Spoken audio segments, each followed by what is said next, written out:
আমি চাইতেছিলাম আসলে এলাকার মধ্যে মেয়েদেরও ছোট ছোট আকারে শিক্ষাঙ্গন হওয়া দরকার। আমরা এলাকাবাসী যারা আছি, যাদেরকে আল্লাহ পাক তৌফিক দান করছেন সামান্য জায়গা দেওয়ার, যে আমাদের এখানে একটা অনাবাসিক মেয়েদের শিক্ষার সুব্যবস্থা হোক। তো এটাও ইনশাল্লাহ জামিয়া রশিদিয়া চেষ্টা করতেছে, সার্বিক সহযোগিতা আপনাদের পাশে থাকবে আল্লাহর রহমতে।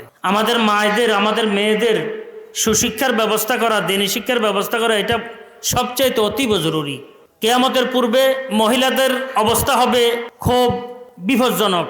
মহিলারা বিজাতিদের অস্ত্র হিসেবে ব্যবহৃত হবে। মহিলাদের কারণে মুসলমান ধ্বংস হবে, হালাক হবে। শরীয়তের কোনো অনুশাসন মানবে না, পর্দা পুরুষদের নিজাম মানবে না, যেভাবে ইচ্ছা সেভাবে, যখন ইচ্ছা তখন চলাফেরা করবে, ঘোরাফেরা করবে। এগুলোর দ্বারা পরিবেশ নষ্ট হবে।